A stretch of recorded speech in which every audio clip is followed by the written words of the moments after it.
The survey ship moved slowly above a silent world that looked as if it had forgotten how to live.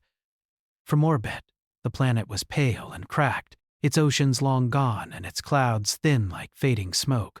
The stars around it shone cold and distant, giving no warmth to the dying sphere below.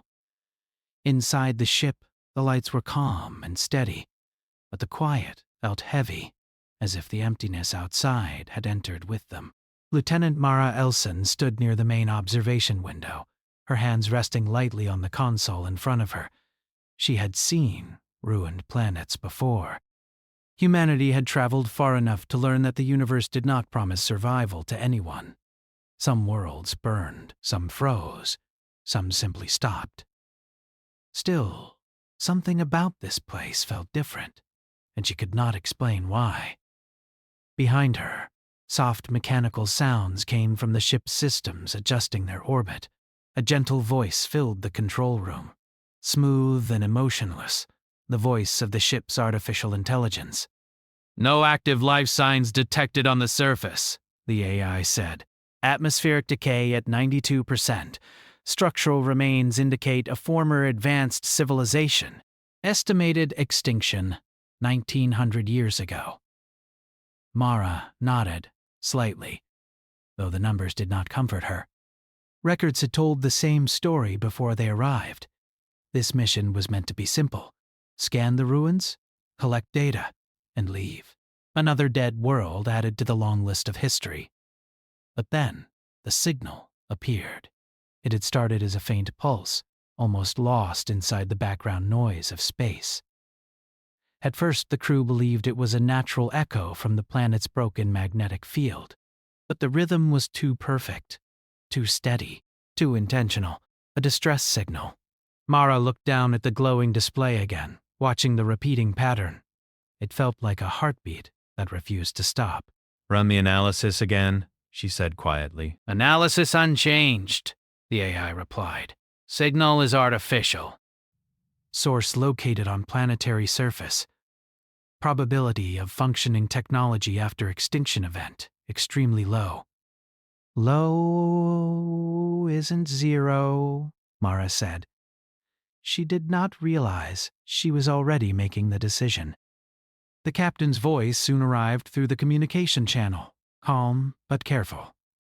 "Lieutenant, we are not scheduled for ground contact.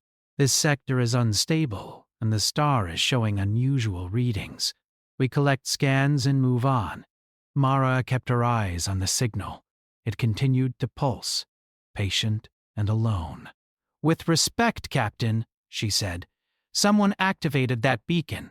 If there is even a small chance of survival, we cannot ignore it." Silence followed, not long, but long enough to feel the weight of command. Finally, the captain spoke again, softer this time. "Repair a single descent shuttle. Limited time on the surface. If anything looks wrong, you return immediately." Mara allowed herself a small breath. "Yes, Captain." As she turned away from the window, she felt something unfamiliar rising inside her chest. It was not fear. She knew fear well. This was something quieter, something closer to hope, though she did not yet know why. The shuttle separated from the larger ship with a smooth metallic sound and began its slow fall toward the broken planet. Outside the small cockpit window, the world grew larger, its scars becoming clearer. Long lines across the land showed where the ground had split open. Empty shapes marked the places where cities once stood. Dust storms moved slowly across the surface like ghosts that had nowhere to go. Mara guided the shuttle through the thin atmosphere. The controls felt steady in her hands, familiar and comforting. Flying had always given her a sense of purpose. Up here, decisions were clear. Down below, history waited in silence. As the shuttle descended, the signal grew stronger. The repeating pulse filled the speakers, quiet but impossible to ignore. It sounded almost like a voice trying to speak through time.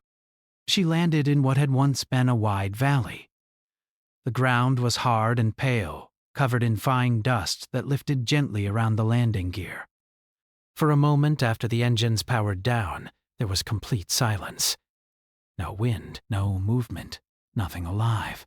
Mara stepped out of the shuttle and onto the surface. Her boots touched alien soil that had not felt living footsteps for centuries. The air was thin but safe enough for a short mission. She carried a small scanner in one hand and kept the other near her side, ready in case of danger that probably no longer existed. Ruins surrounded her in every direction. Broken towers leaned at strange angles. Smooth roads ended suddenly in empty space. Statues stood without faces, worn away by endless years of dust and storm. Everything told the same story. Once there had been life here. Now there was only memory. She followed the signal slowly, moving through the silent remains of the ancient city. Each step felt louder than it should, as if the planet itself were listening. The pulse in her scanner grew stronger, guiding her forward like an invisible thread. After several minutes, she saw something that did not belong to the ruins. A structure stood ahead, half buried in dust but still whole. Its surface was smooth and metallic, untouched by time. No cracks, no damage, no sign of decay. While everything else had fallen apart, this place had endured. The signal was coming from inside. Mara paused a short distance away, studying the building carefully. Her training told her to be cautious. Unknown technology could mean unknown danger. But the quiet around her felt different from danger. It felt like waiting. The entrance was already open. She moved forward slowly and stepped through the doorway. Inside, the air felt cooler, cleaner. Soft white light glowed along the walls, still working after nearly 2,000 years. The silence here was deeper, protected from the dead world outside. At the center of the chamber stood a single platform, and on that platform was a figure. Mara stopped walking. For a moment, she wondered if she was looking at a statue, another piece of the past preserved in stillness. The figure looked almost human in shape, tall and calm, with pale skin that seemed to hold a faint silver light.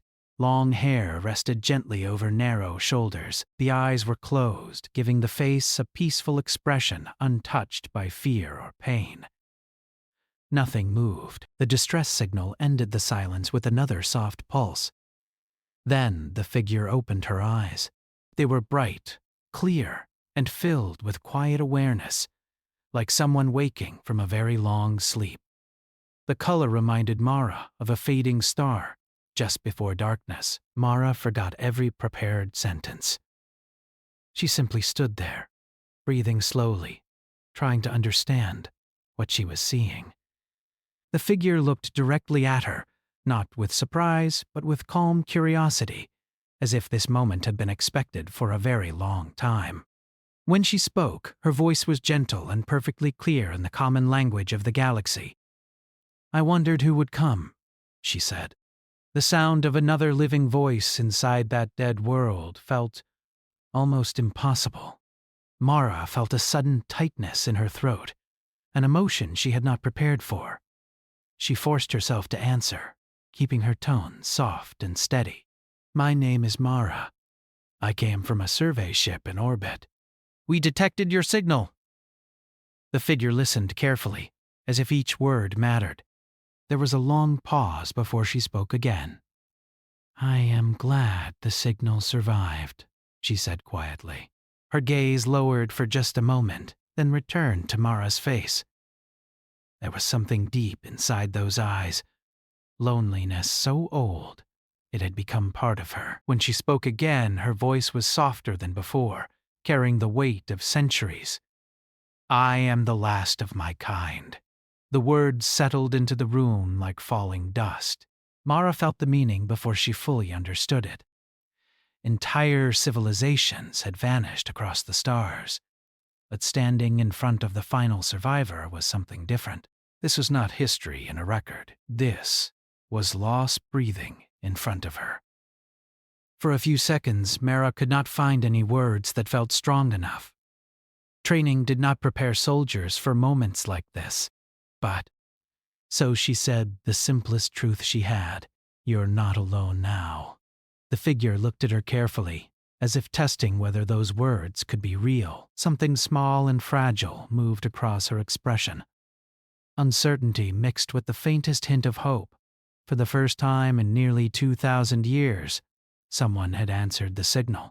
And far above the silent planet, the stars continued to burn, watching the moment when two survivors from different worlds finally met in the quiet. After the end, the chamber stayed quiet for several long seconds after the words were spoken. I am the last of my kind. The sentence did not sound dramatic. It was soft, calm, almost gentle, but its meaning felt heavier than the ruined planet outside. Mara stood still, trying to understand how much time and loss could live inside a single voice. The girl on the platform watched her carefully, as if studying every small movement. Her eyes were bright but distant, like someone who had looked at emptiness for too long. There was no fear in her face, only patience. The kind of patience that grows when there is nothing left to wait for. Mara slowly took one step closer. She did not raise her scanner or her weapon. Something deep inside told her that this moment needed trust more than caution. What is your name? Mara asked quietly. The girl seemed to search for the right sound, as if translating memory into language. The closest word in your speech would be Elira, she said. Mara repeated it softly. Elira. The name felt light in the silent room, almost fragile, like it should be protected. Elira tilted her head slightly. You speak gently, she said. That is unexpected. Mara gave a small, tired smile. Humans are many things. Gentle is sometimes one of them. For the first time, a faint change touched Elira's expression. Not quite a smile, but something close to curiosity. Mara looked around the glowing chamber. You've been here alone all this time? Yes. The answer came without hesitation. How long? Mara asked. Elira's eyes moved toward the ceiling lights, as if watching years pass across invisible stars. Since the oceans disappeared, she said softly. Since the air began to fade. Since the last voice became silent. Her gaze returned to Mara. Time stopped having meaning after that. Mara felt a slow ache grow in her chest. Humans understood loneliness, but this was something far beyond it. Centuries without another living voice. Centuries of memory with no one to share it. She tried to imagine waking every day to the same silence, and felt her thoughts pull away from the idea, unable to hold it. Why did your people leave you here? Mara asked gently. They did not leave me, Elira replied. They saved me. The words were calm but strong. They knew the end was coming. Our star was dying. Our science could not stop it. So they built this place to protect one memory of who we were. She placed a hand lightly against her chest. Me. Mara listened without speaking. I was taught everything, Elira continued. Our history. Our language. Our music. Our mistakes. I carry all of it. A small pause followed. When the last ships failed, and the last cities grew quiet, I came here to wait. To wait for rescue? Mara asked. Ira looked at her for a long moment. To wait for someone to remember us, she said. The room felt even more silent after that. Mara let out a slow breath. Your signal reached us, she said. So they were right. You weren't forgotten. Elira studied her face carefully, as if searching for something hidden behind the words. My people believed that if any species would cross the darkness for strangers, she said quietly, it would be humans. Mara blinked in surprise. You knew about us? We watched your signals long ago, Elira answered. Your wars, your rebuilding, your endless movement toward the stars. She paused gently. You break often, but you do not stay broken. Mara did not know how to respond to that. No alien had ever described humanity so simply and so accurately. Silence settled again, but this time it felt different. Not empty, just quiet, like the space between two people learning how to speak. Then a soft sound came from Mara's wrist communicator. A distant voice, slightly unclear through interference. "Lieutenant, respond." Mara tapped the device. "I'm here." Relief filled the captain's voice. "We are detecting rising instability in the system's star. You need to prepare for immediate return." Mara glanced toward Alira, then toward the sealed walls around them. "How much time?" "Unknown," the captain said. "Maybe hours, maybe less." The connection ended in static. Alira watched her calmly. "Your sky is in danger," she said. "Yeah?" Mara answered quietly. "And this whole planet with it." Alira lowered her eyes slightly. "Then my waiting is almost finished." The words sounded peaceful, and that frightened Mara more than anything else. "You don't have to stay," Mara said quickly. "You can come with me. My people will protect you." Alira looked surprised, not shocked, just gently confused. "Leave?" she repeated. "Yes?" Alira's gaze drifted around the chamber. The glowing walls. The silent machines. The only home she had known for nearly 2,000 years. "This place is my purpose," she said softly. "If I leave, then everything truly ends." Mara stepped closer, her voice warm but firm. "No. If you stay and die here, then everything ends. But if you leave, your people continue through you." Alira's expression changed slightly, like a thought she had never allowed herself to consider. "My duty is to remember," she whispered. "And you still will," Mara said. "Just not alone." The idea hung quietly in the air. For the first time, Alira looked uncertain, not about facts or history, but about the future. It was a fragile, unfamiliar feeling. Before she could answer, the ground beneath them trembled faintly. Dust drifted from the high ceiling. Somewhere far above, the dying star was beginning its final violence. Mara felt urgency rise in her chest. Time was running out. She held out her hand slowly, giving Alira space to refuse. "Come with me," she said softly. "You waited long enough."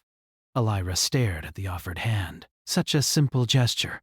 So small. Yet it carried a choice greater than anything she had faced in centuries. Stay with memory. Or step into the unknown. Another distant tremor moved through the chamber. The lights flickered once, then steadied. Alira closed her eyes for a brief moment. Inside her mind lived the voices of an entire lost world.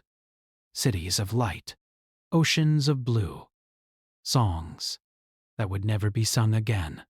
If she left, she would carry all of it alone. If she stayed, she would carry it into silence. Slowly, she opened her eyes. Her gaze returned to Mara's face, the first new face she had seen in nearly 2,000 years. There was fear there, yes, but also kindness, and something stronger than both. Hope. Very gently, Alira reached forward. Her hand touched Mara's, warm, living, real. A quiet breath escaped her lips, almost like the beginning of a new life. "I will come with you," she said. At that exact moment, far above the dying planet, the unstable star flared brighter than ever before, flooding the sky with rising fire. And for the first time since the end of her world, Alira was no longer waiting alone. The moment Alira's hand touched Mara's, another deep tremor moved through the chamber. This time, it did not feel distant. The vibration came from the planet itself, like the ground was slowly breaking apart after holding together for too many years. Fine dust drifted down from the ceiling in thin silver lines. Some of the soft white lights along the walls flickered, then returned, weaker than before. Mara looked upward for only a second, but that was enough to understand the truth. The dying star outside had entered its final stage.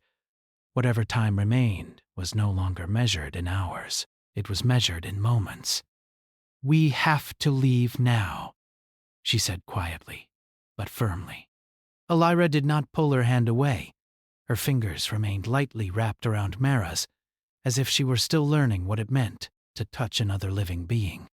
For centuries, her world had been made of memory and silence. Now everything was changing, too fast. Another tremor rolled through the structure, stronger than before. A low sound followed it, deep and distant, like the sky itself was cracking open. Elira's eyes moved toward the doorway that led outside to the ruins of her civilization.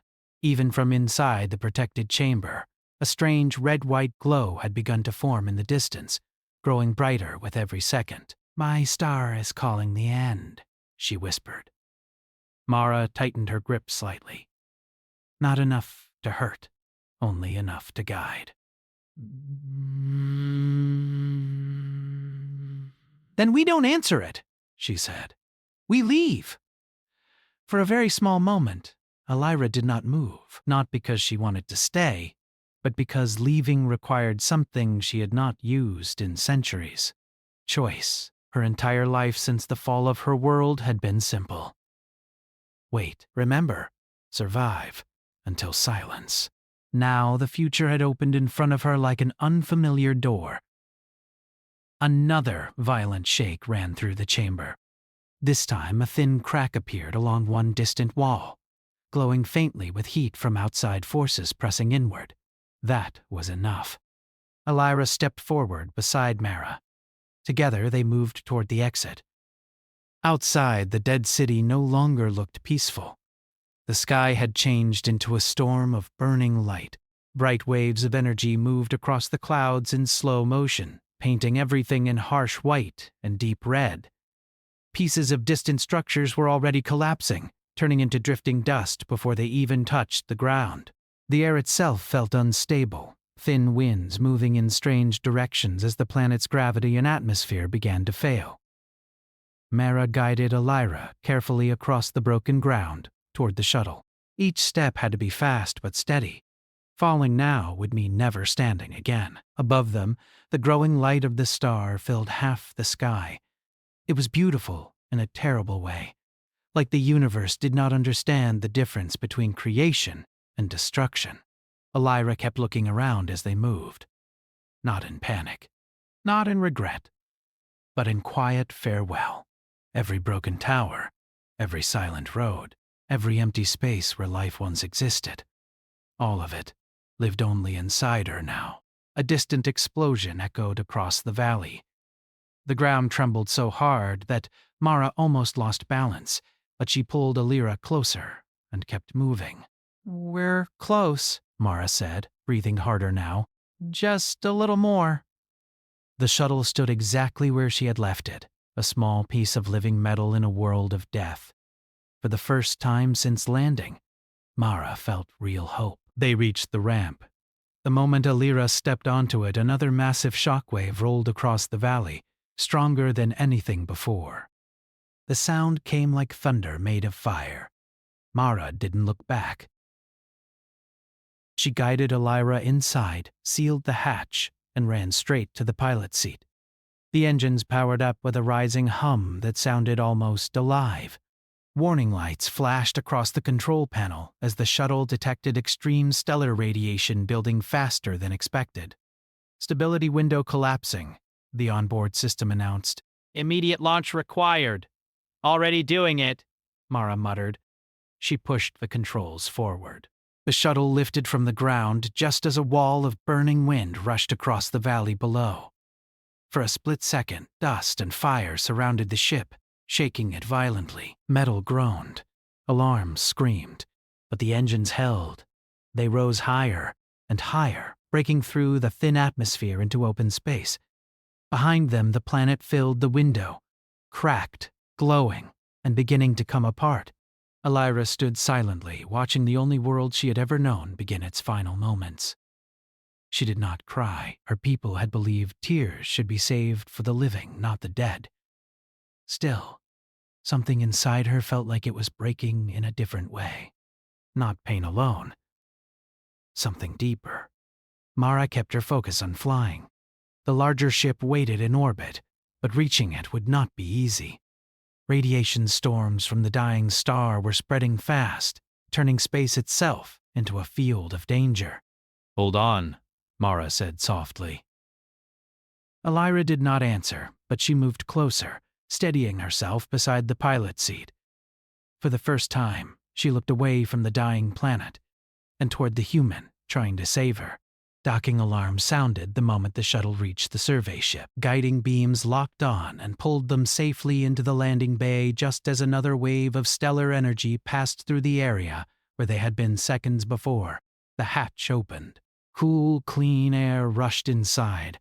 Crew members in dark uniforms stood waiting, their faces filled with shock, curiosity, and something else.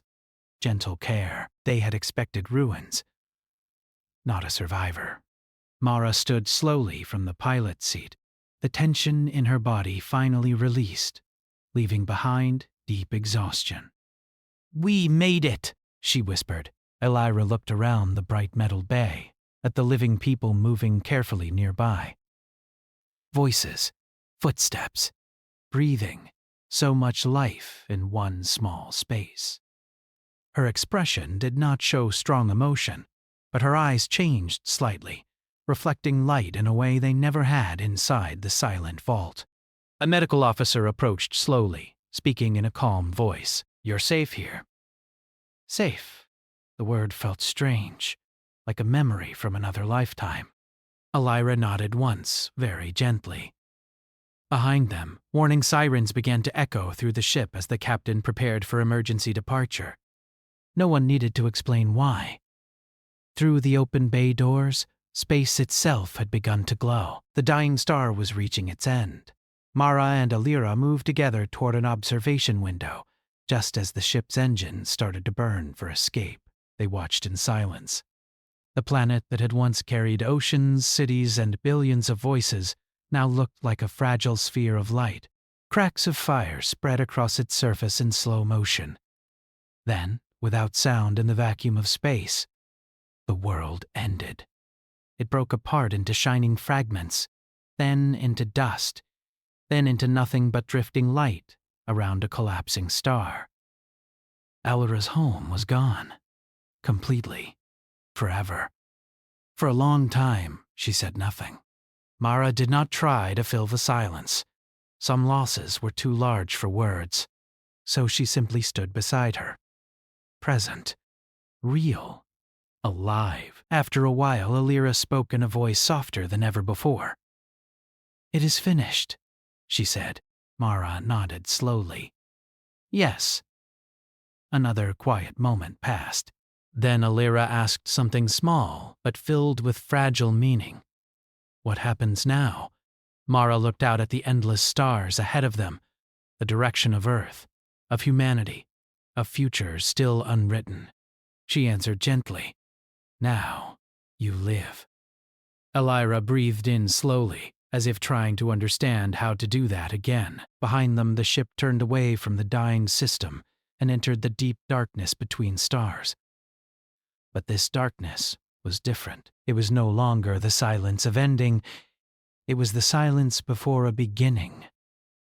And for the first time in nearly 2,000 years, the last survivor of a lost civilization was not alone in the universe.